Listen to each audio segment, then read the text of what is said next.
Olá, amigos do caminho espiritual. Convido a todos que assistem o canal Prodebem, a reflexão do Evangelho de hoje, que acontece no NEP Bezerra de Menezes, também conhecido como Prodebem. Invocamos a espiritualidade maior, que nos acompanhe nesse momento de reflexão, tanto a mim como a vocês que venham nos ouvir. Vejam bem, o tema de hoje por si só já é bastante atrativo. Faz parte do Evangelho de Lucas, versículo 9, capítulo 9, corrigindo, versículo de 47 a 50. Na tradução Diário do Lucas, nós vamos trazer a leitura desse Evangelho. Mas, voltando ao tema, percebam que nós temos aqui duas grandes perícopes nesse trecho. Vamos perceber isso, se vocês estiverem com o Evangelho de vocês aí aberto, podem ver. Pequenos e grandes do Reino dos Céus e contra e a favor do Cristo. Então, nós temos aí o título dessas duas perícopes, que vai mostrar para a gente a dualidade presente no ontem, na época em que viveu Jesus, e falava sobre isso, e no hoje ainda. Certo? Então, vamos lá. Vamos passar para a leitura do Evangelho de Lucas, que diz assim, capítulo 9, 47 a 50. Pequenos e grandes no reino dos céus. Continuando, ele vai nos dizer o quê? No 9:47, Jesus, porém, sabendo do arrazoado do coração deles, tomando uma criança, colocou-os junto a si, e no 48 continua, e disse-lhes, quem receber em meu nome essa criança, recebe a mim, e quem me recebe, recebe também a quem me enviou. Pois quem é menor entre todos, vós, este é o maior. Observamos que essa leitura, a gente pode grifar algumas coisas importantes. Jesus, sabendo, é o mestre falando para os seus discípulos, né? E arrazoado do coração, mostrando que Jesus conhecia os seus discípulos. E ele vai trazer uma criança para onde? Para junto de si, e não um daqueles discípulos. Continuando, a gente percebe que ele faz essa ponte entre a criança, ele, a criança e aquele que o enviou, destacando que quem é menor entre todos vós, esse é o maior. Continuando na perícope seguinte, ele diz o seguinte, a perícope chama-se Contra e a favor do Cristo, versículo 49. Em resposta, disse João, agora é João falando, comandante, se referindo a Jesus, vimos alguém expulsando demônios em seu nome, ou seja, no nome de Jesus, e o impedimos, porque não segue conosco. E qual foi a resposta aí?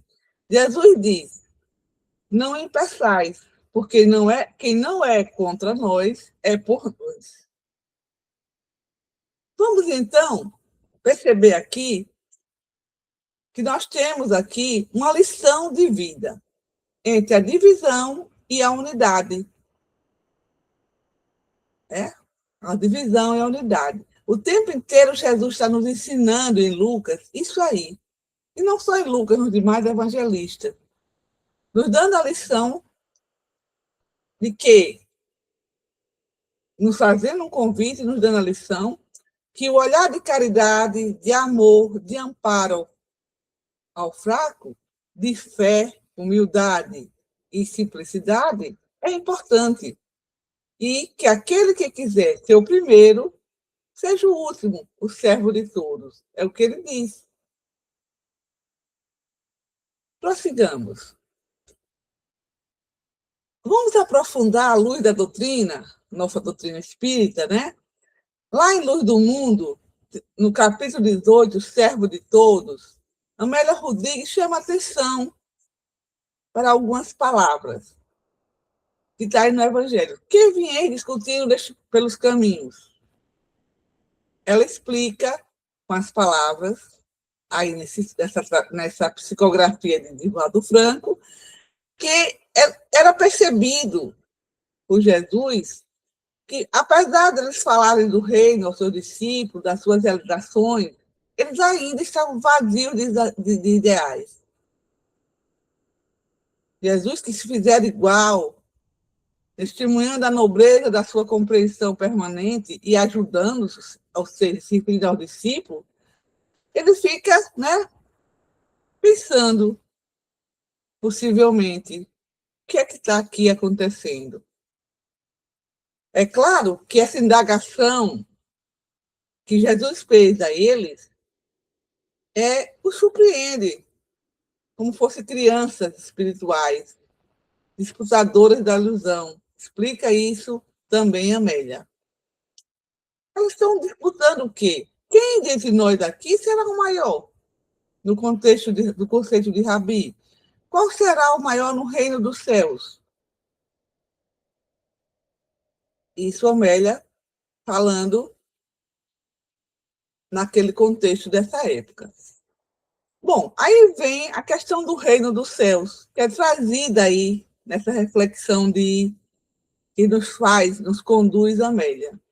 Reino dos céus não é um lugar físico ou local geográfico, mas sim um estado de consciência, aperfeiçoamento moral, felicidade, cuja conquista está vinculada ao progresso espiritual e coletivo da humanidade. Isso está lá, essa explicação.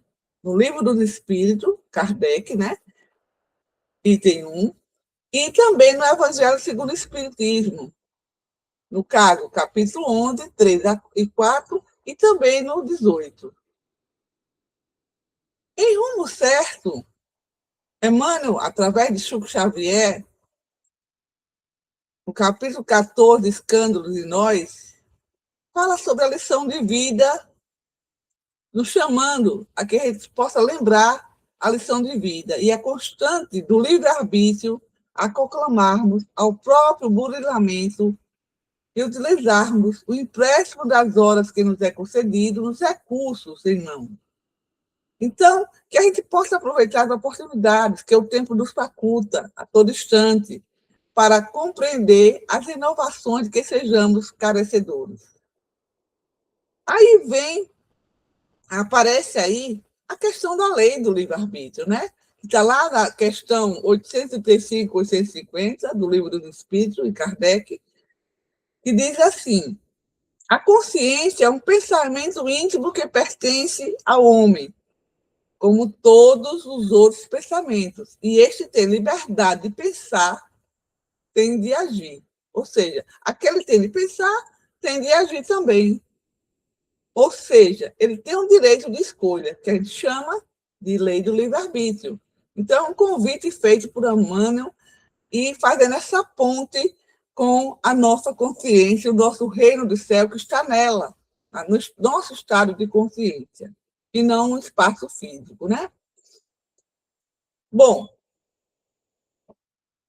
Emmanuel ainda nos chama a atenção que nós somos perfeitos, espíritos eternos, e enquanto nos cabe o dever de aproveitar as experiências do passado, no que evidencie as múltiplas, né, coisas úteis, de preparar o futuro para que o destino nos faça mais elevado, lembremos de que somos chamados, nas áreas do agora, a viver um dia de cada vez. Importante isso. A gente está atento a um dia de cada vez, porque nós somos espíritos eternos, como está lá em Kardec, no Livro dos Espíritos, questão 1. Os espíritos eternos são os seres inteligentes da criação, são imateriais, que sobrevivem à morte do corpo físico e cuja individualidade não tem fim. E aí, veja bem, mas Emmanuel chama também a atenção para o dever, que é a lei do dever? A gente pode encontrar uma explicação para isso lá no Evangelho segundo o Espiritismo, capítulo 17, item 7, que diz assim: é a obrigação moral, primeiro consigo mesmo e, em segundo, com os outros. Veja que legal, né? Que importante para a gente trazer isso para a gente. Primeiro conosco e depois com os outros. O dever é o mais belo florão da razão. Ela dá à alma o vigor necessário ao seu desenvolvimento. Em síntese, o dever é a lei da vida. Então, façamos a nossa tarefa nesse momento encarnatório da nossa vida e sabemos que possamos viver o dia agora, de hoje, sabendo que vamos retornar para continuar aqui no processo de burilamento. Então, é interessante chamar ainda a atenção, também nesse livro aí citado, O Reino dos Céus, ele tem um significado de aprimoramento do sentimento do coração, da prática, dessa prática de caridade que Jesus nos traz aí. E nós podemos entregar nos braços do Divino Mestre para que ele nos acalente, mostrando quanto somos fracos ainda, e que temos chance de estar sempre reconhecendo isso e nos esforçando, porque Jesus é a chave de toda a ciência. Então, sejamos caridosos, diz assim lá, com os nossos irmãos, e nele o mais admirável tipo da caridade, pois assim conquistaremos, digo eu, o reino dos céus, ou seja, um novo estado de consciência. É dessa forma que a gente vai conquistando o nosso progresso espiritual aqui nesse plano encarnatório.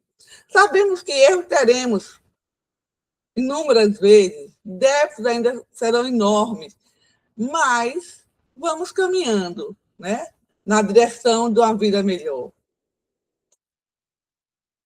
E aí, vejam bem vocês, voltando ao versículo 49 e ao 50, aqui Lucas descreve o caminho que Jesus nos ensina. Quando, em resposta, disse João: comandante, vimos alguém expulsando demônios em seu nome, e a impedimos porque não segue conosco. Vejam bem, a gente buscando lá em Marcos, nós vamos encontrar o seguinte: qualquer que seja o caminho que trilhamos, desde que o partilhemos, praticando a caridade, espalhando o bem em nome de Jesus, ali descobriremos as marcas dos seus pés e seremos com ele, e ele será conosco, e faremos milagres. Iguais a estes de que fala, né, Marcos, isto é, que se efetuam pela vontade de Deus, seguindo leis verdadeiras e imutáveis da natureza. Então, quando estamos seguindo as pegadas de Jesus, que é o caminho que ele nos ensina, o amor, estaremos, então, caminhando na nossa evolução. Disse Jesus: não impeçais, pois quem não é contra nós é por nós. É isso que ele quer nos ensinar. Que aquele homem, apesar de não seguir os discípulos que estavam falados com Jesus, que mostrava na primeira perícope, ainda quando estavam no estado infantil, em alguns momentos da sua consciência, ele nos mostra que ele estava seguindo as pegadas de Jesus, mesmo estando junto. É mais uma riqueza nos apresentada aí nesse trecho do Evangelho. E aí, Luiz Antônio Saião, ele, em Elucidações Evangélicas, ele nos traz algo importante. Ele chama este homem e a todos que servem na construção do edifício de Jesus de pedra insulada. Leiam Saião também, Elucidações Evangélicas. Né? Pois aqueles que estão possuídos da fé viva e ardente, eles são capazes de ir praticando o que este pregava, que Jesus pregava.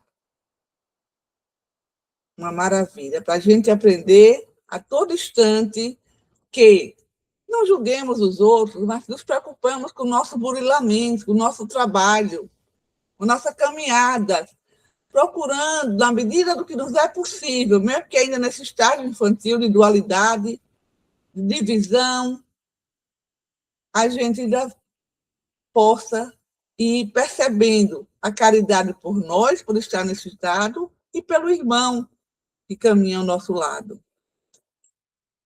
Bom, em síntese, eu quero trazer o seguinte. Portanto, na visão espírita, o que é que nós temos aí? Qual é a verdadeira grandeza? 2 itens são importantes dessa reflexão. Ela reside aonde? Na humildade, no dever da caridade, cumprindo a lei do dever conosco e para com o outro. Ter caridade não é só apenas doação, mas caridade pelo nosso estado de consciência infantil e na evolução moral do indivíduo, independente da sua idade, posição social, religião, aqui nesse mundo em que habitamos, nesse plano encarnatório. A segunda grandeza que ele nos traz aí, que é uma lição, é essa justamente da caridade e do amor, da gente possa amparar os mais fracos da fé. Outras horas somos nós que somos amparados por outros, na confiança aos ensinos de Jesus, na humildade, simplicidade do coração como uma criança. É evidente que a gente sabe na doutrina que o espírito que está na criança ainda, ou já é um outro espírito, retornando naquele plano encarnatório. Mas ainda na sua fase inicial, ela está na pureza da simplicidade do coração.